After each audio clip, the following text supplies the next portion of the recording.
College থেকে কখন আসলে? প্রতিদিন যখন কলেজ শেষ হলে আসি তখনই আসি। যাওয়ার সময় কলেজে কার সাথে গেছো? আমি তো তিশার সাথেই এলাম, ও প্রাইভেট করে নেহার সাথে চলে গেছে। পরে আমি আবার একটু দোকানে গেছিলাম কিছু কেনার জন্য, কেনার পর চলে আসছি আবার ক্লাসে। কেন, কি হয়েছে? আমার সাথে দেখা করতে গেছিলে নাকি কলেজে? গিয়েছিলাম। আরে আমি বোধহয় ক্লাসে ছিলাম। না, আমি তখন যাইনি। কলেজ ছুটি হওয়ার পর আমি গিয়েছিলাম। তা আমি কি তখন বসেছিলাম নাকি? আমি তো রিক্সা করে চলে আসলাম, তুমি আমার বলবা না? কাজের জন্য গিয়েছিলাম, কিন্তু তোমারে পাইনি। আসলে কলেজ গেছো তুমি? হ্যাঁ, কই যাবো না তো। যদি বলি কলেজ না গিয়ে চাঁদপুর বড় স্টেশন গেছো ঘুরতে, তাও অন্য এক ছেলের সাথে, তখন কেমন লাগবে শুনে কথাটা?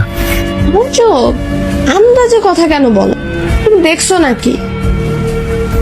দাঁড়ায় দাঁড়ায় তোমাদের ভালোবাসা দেখছি। ও আমার একটা কাজিন হয়, আমার চাচাতো বোনের সাথে ওর রিলেশন ঠিক করার জন্য আমাকে ডেকেছিল, আর আমাকে শিখিয়ে দিচ্ছে কিভাবে কি বলা লাগবে।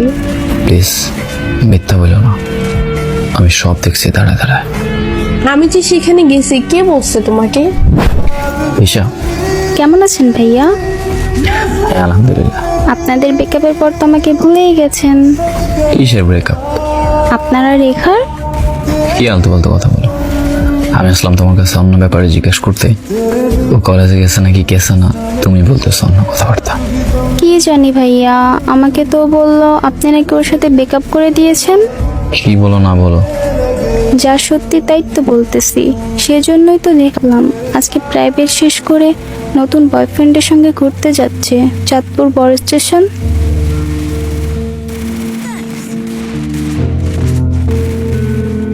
दिल का दरिया बह ही गया, इश्क इबादत बन ही गया, ক্ষতি তো চাইনি কখনো কারো, खुद তাহলে আমার ক্ষতি কেন করে সবাই? तू सौंप दे, কষ্ট তো দেয়নি কখনো কারো মনে, তবে আমায় কেন এমন ভাবে ভেঙে দেওয়া হলো? बात दिल की কখনো তো কারোর প্রতি অভিযোগ করিনি, তবে আমায় কেন বারবার অভিনয় দেখতে হয়? তারা তো কখনো বিশ্বাস ভেঙে চুরমার করিনি, তবে কেন আমার বিশ্বাস নিয়ে এত ছেলে খেলা করা হয়? न लेंगे कभी दम, প্রতিটা প্রশ্নের উত্তর আমার লজ্জিত ভালোবাসার উপর, যাকে আমি তীব্রভাবে বিশ্বাস করে নিরাশ হয়ে ফিরে এসেছি।